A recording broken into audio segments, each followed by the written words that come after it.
on to the MMA news.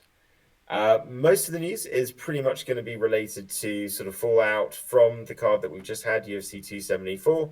But there are a lot of fights that have been announced for the summer. The summer schedule is certainly starting to take shape. I think we can see or start to figure out what a lot of the headlining cards are going to be. 276 has had a lot of fights announced. We've had a few other headliners announced in July and June as well. And all of them are good fights. One that I want to talk about straight off the bat is the one that they discussed on and announced on the pay-per-view last night. We're going to have Izzy versus Canelo headlining to UFC 276. I think it is July 2nd, I want to say. Yeah, July 2nd. Sounds about right. I mean, we knew it's that card. We had a feeling, but that card is going to also feature Max versus Volks 3. So we've got two title fights there. It's the same card that's already got Alex Pereira taking on Madman Sean Strickland. And I believe we have had Anthony Smith versus Ankalaev added to that card as well. So seriously stacked 273 July card for International Fight Week. What fight straight off the bat stands out for you the most? What's your most anticipated out of that group?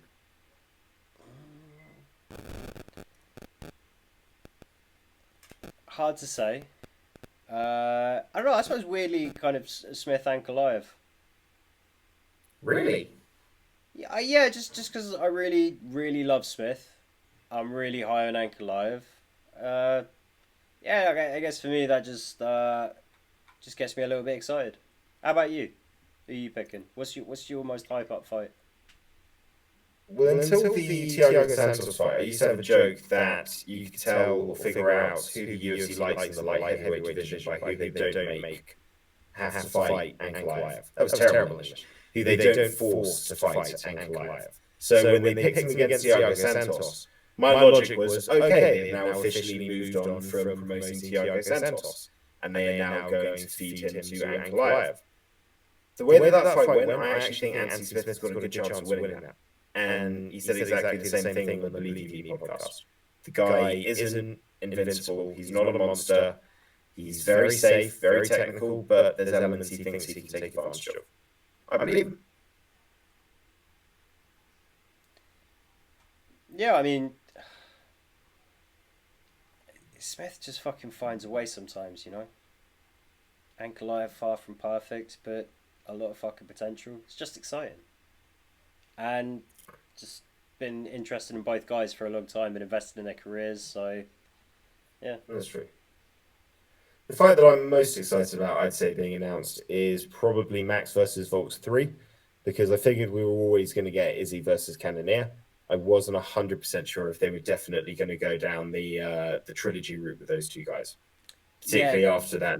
That's why some of the shine's off for me, I think, because for me it feels like it just had to happen. So there's like a air of inevitability.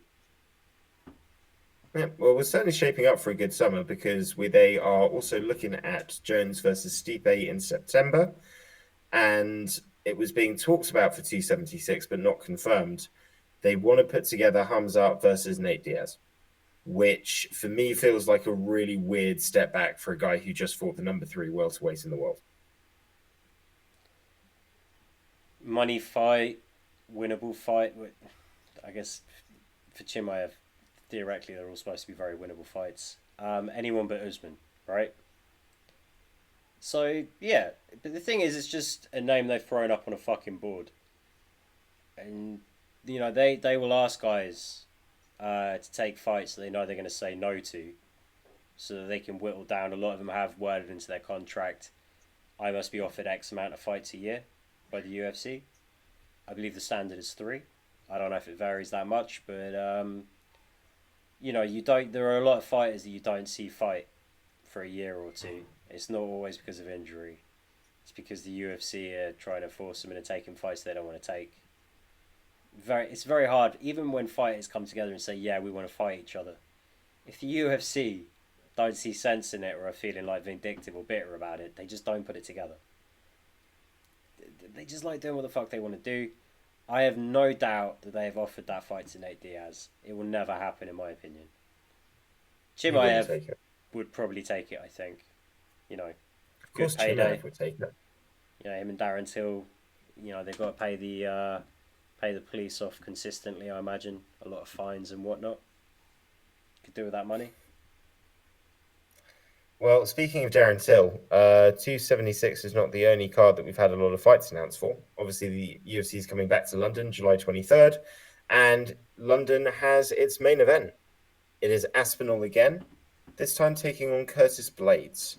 We've also had on that card Mohamed Mokaev confirmed to return, and Darren Till versus Hermanson booked, I believe, as a co-main event. Expectation is that we're going to see Paddy Pimblett, we're going to see Molly McCann, we're going to see a few other of Yeah. the Paddy favourites. Pimblett, So, a light heavyweight. Jesus fuck, he's fat at the moment, mate. Yeah, the first thing Kate said when she saw him in the crowd, like, he's so fucking fat. And Kate doesn't say that about people. She's genuinely concerned. He's like doing a Ricky Hatton, ballooning up between fights. Yeah, to an insane degree. She's been explaining to me the long term hazards of this. She's really worried for him. Well, obviously, Josh's girlfriend Kate has a very strong understanding of nutrition and how the human body works and all this kind of stuff. So if she's saying that's a bad idea, it's probably a bad idea. Particularly as you know what fight apparently they're trying to get booked for Paddy. Uh, I feel like we were discussing it recently, but it's gone out of my head. I can't remember. No, I can't even think Ottoman what word. Azaitar. Oh, fucking potato boy! Just sneaking in a cheeky bag of potatoes, pal. Don't know what the fuss is about. Um, yeah, why not? It's a fucking tough fight, man. It's a really tough fight if they go down that route. Who's he gonna fight? You know, they can't put him in there with an old lady with a sickle duster or something. This is true. She's got a, you know, he's so fucking good on the ground. Honestly, guys like that, I think are great because people get to see how good Pimlet is. Um, but anytime they put him in there with someone that he'll kind of view as like a bit of a can, there's a good chance he's going to try and keep it on the feet for too long, expose himself to some damage. I don't know, and obviously once he gets up to a certain level, I just don't think he's ever going to be better than just outside the top five. But he's got time to grow. Just I'd back him against Aita. I'm not so sure, but looking at the fights that have been announced, how do you feel about Till versus Masvidal versus Hermanson? Manson. Yeah, how long ago were we supposed to have that? Was it last year? A while Yeah. back. Yeah, I mean, Jesus Christ, Darren Till's got to beat somebody, right? Uh, it's someone that is very strong in an area that Till's very weak. Also on the stand up, constantly being able to pressure Till and push him back is going to throw him out his game a little. It's also where his defense is at its worst. I just want to see Darren Till back in there. I want to see what kind of impact training in Sweden's going to have for him. I think it could be very, Well, very good. hopefully he's 100% going in. He was not 100% clearly for the Brunson fight. I'll tell you what, looking at the schedule, if they're thinking about doing Jones Stipe in September, July card is looking stacked. June is already set for next month. It kind of looks like either they're going to go August, the welterweight clash between Leon and Usman, or depending on readiness, they may even, I'm thinking, put that on the July card and then maybe have like the flyweight fight or something like that. Flyweight title bouts. Do Figueredo against Kai Kara France on August, depending on how hard they want to try and sell an August card. So looking like we're going to have a pretty good summer. There were a couple of other fights, I should have written them down, that were announced as like fight night main events and stuff like that. I can't think what they are off the top of my head, but good matchups. We got a good summer of fights coming up. Yeah, we'll be talking about him at some point. We always do. Moving away from fights, DC was inducted into the Hall of Fame at last night's pay-per-view event. How do you feel about this? Because I don't think anyone can question it's deserved, but I would say A little bit premature. Guy retired like a year ago. Uh, is it premature for me? Not necessarily. I don't know how long you're supposed to wait. It's not like other sports where they have a set amount of time that has to pass. Look, this guy was the biggest rival to John Jones, undisputably the greatest light heavyweight ever, as we all hate him, and was also one of the biggest rivals to arguably the greatest heavyweight of all time in Stipe. Always been fucking amazing. Always been great. As I was watching it with Kate, she's just like, he always cries. He always cries, doesn't he? I'm like, I don't think you're being fair here, but yeah, he's the guy that always cries. What do you want from him? Um, Happy for him. Fucking yeah. It might have been a bigger event if they wait a little more time, wait for the perfect prestigious moment. But he lost someone in his family this year. I say like mum or dad or something. Shit. I think he maybe lost his mum. It's yeah. Cain Velasquez is going through fucking hell right now. You know, I mean, Yeah, the maybe guy could use a win. they're just doing doing one of their favorite guys as solid, and the most you could say is premature, right? No one can question that this guy is Hall of Fame material. Agreed. I'd agree with that. I mean, he certainly deserves it. Double champ, first ever guy to do it at light heavyweight and heavyweight. One of the oldest guys to ever start fighting in MMA and then become a champion. I mean, so many things to love about DC, and such a great character for the sport as well. Promotes it in the best possible way for a sport that is The trying to go mainstream. rules. So Great fucking broadcaster as well. memorable. Yeah. And had one of the greatest ever rivalries with Dominic Cruz, who has rivalries with everyone. So it's not easy just slot in there near the top. You know, he's right Dominic up there Cruz with Michael falls out with a Bisping. lot of people. Huh? Yeah. Dominic Cruz falls out with a lot of people. Like I was watching the Bisping podcast the other day, and him and Anthony Smith got this question about like, does like obviously a guy like Chito Vera, super aggressive, super confident, believes that he can beat anybody. Like if he sees a Francis Ngannou, does he understand like, okay, I'm a badass, but I'm also a 135er. There is no situation where I could ever fight that guy and beat him. Or do you think they've got that mentality of like, I can just beat anybody, man? And like Bisping kind of talks, and Anthony Smith says, "No, you don't understand, dude. For me, like I'm a 205er, and if I saw Francis Ngannou, I'd think that's a guy I'm not going to train with today.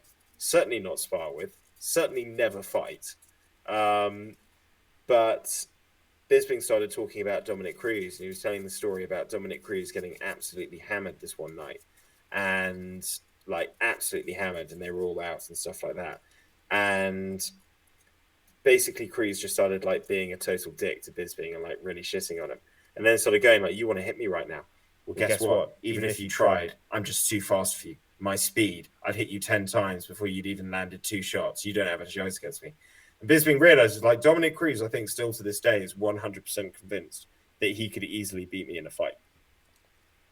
Yeah. I've talked about it before, but people like and subscribe, and then go seek out the episode of Bisping's podcast where him and Dominic Cruz and Michael Bisping's brother all give their version of events on a night where Bisping got into a big argument with Cruz and I believe ended up punching his brother.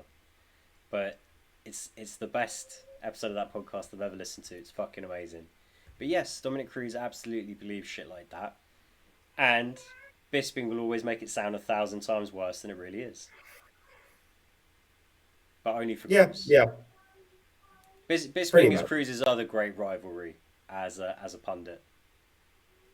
Well, to be honest, when you were talking about Dominic Cruz, I thought and DC, I thought you were going to bring up their interview that they had after Dominic Cruz shat all over DC's Oh, that's all preparation part of as the a rivalry, broadcaster. isn't it? Yeah. Doesn't do his homework. He Okay. probably doesn't. Yeah, Like no compared to one does Dominic to the Cruz. level that Cruz does. But even Cruz, like Cruz has a guy that does a lot. He will basically ask him to like research and do a lot of homework on the fights, and then give him the notes for it and things like that.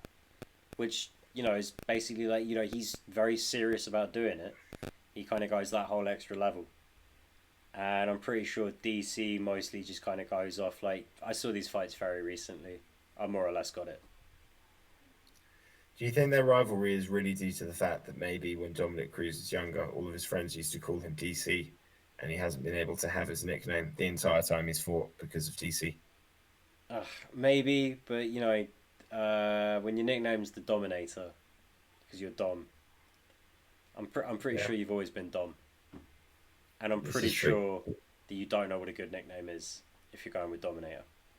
Hey, I'm a fighter. My name's Dom. I'm the Dominator. Like, yeah, good one. Well, you think that's bad? Dominic Reyes wanted to call himself the Dominator, but had to change to the Devastator because of the fact that Dominic Cruz was already the Yeah, Dominator. So his nickname is a second choice for an already terrible nickname. name and fortune. We should finally get that off the ground because there's a market We there. really should. There is a market for it, particularly now that the champion of the strawweight division is the Cookie Monster, which I figured out is a terrible choice. Do you know why? There's no marketability for it. Any marketability you go for is literally already copyrighted to a much larger company that can make all the money from it. Like, you can't do your own merch, you can't create your own brand. It's really bad thinking. Really bad thinking. Fail, Carla Esparza. Bad Carla.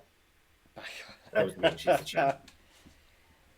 Yeah, I mean, quick She's getting married fix. next week as well. Yeah, maybe her fiance is the one that paid Rose off. There's a missing piece, Maybe mate. There's a missing I piece. love, I loved it when was it DC? It was just like maybe she just doesn't want to make her ugly on her wedding day. Maybe it's just that she's too nice. I missed that bit. If you did say it, fucking hell. Yeah, that's not the missing piece. It is not the missing piece. Um, Talking about missing pieces, I don't know why I'm using that as a segue because that's not the segue I'm going for. But Canelo lost last night, and it was fucking glorious because I had that fight on my laptop on DAZN, and it happened at exactly the same time that the absolute snooze fest between Rose and Carla was going on. So I could basically just turn all of my attention onto Canelo losing to Bivol. And it's fantastic for two reasons. Because one, Canelo clearly lost the fight. He's just not a light heavyweight. There's no reason for him to be at light heavyweight. He should have just stayed at super middleweight and beaten everybody. Yeah, But he probably lost, I'd say, 11 of the 12 rounds. And still, Bivol only won it on the judges' scorecards 115 to 130. Now, Bivol dominantly won, like without dispute, won the last three rounds. So what that means is that those fucking judges were basically couldn't quite fix it, but it still lined everything possible to keep Canelo with the best chance of winning going into the last three rounds, and only begrudgingly had to give it to Bivol on the basis that no human being on earth could see three rounds where Canelo lands zero punches and gets hit with multiple combinations that damage him. Could they have given him those rounds? So I've got like I realize this. I don't like Canelo, but I don't think it's Canelo's fault. I think it's just the fact that he's been this like piece of the machine and he's had all the benefits of these suspicious, dodgy decisions, the whole horse meat thing that got brushed under the table. It's made me dislike him and made me happy to see him lose. But I did get to enjoy texting Miguel and rubbing it in his face. I will. What are you really rubbing in his face? Like, one of the greatest ever boxers has like a limit to how heavy he can effectively fight, as every human being does. I do not believe that Miguel messages you after Canelo fights like he messages me. No, he But doesn't. every time Canelo wins, the entire time I've known Miguel, I get a message being like, "Of course he won. He is Canelo. No man will ever defeat Canelo, for he is Mexican," and all of this fucking Mexican pride bullshit. So watching their boy get humanized in the same month or in the same 3 week period that Tyson Fury won his big fight, and also being able to say, like, come on, Fury versus Canelo, who's going to win that fight? Let's be real. It makes me feel good being able to keep Miguel down. I'm upset about something. It's okay to make fun of him if he tries to suggest that Canelo can beat Fury. That's fine. Other than that, you two need to stop living vicariously through other people and let it I go. respond vicariously through other people. I don't initiate All right, vicariously through other people. all right. You gotta be the bigger man here. And I actually haven't talked to Miguel in a while. Need to speak to that guy more. When I'm not just texting him to rub in Canelo defeats. Josh, any news stories that you would like to bring up that I've not brought up so far? I know obviously we've addressed a little bit of the McGregor stuff in the main chat, in the main podcast. Yeah, I already talked about that dick too much. More Yeah, I from think we me. can move away. There Um, were a couple of other fights, but that were announced, but I can't remember what they are off the top of my head. yeah, no clue, but we will get around to them. And probably before we do picks for them. To be honest, I think that's it. I Probably think is we wrap right. it up for news. Very nice. We'll move across to our next section. Guys, we're Yeah, breaking things up into a bit more sections. So more videos, shorter time, but do look out for the main podcast that we where we discuss everything that's happened at the UFC 274 card, and look out for our dropping Bellator edition as well. yep. Bye, Laurie. Thanks for Bye, watching, Dave. guys. Like and subscribe. Peace out.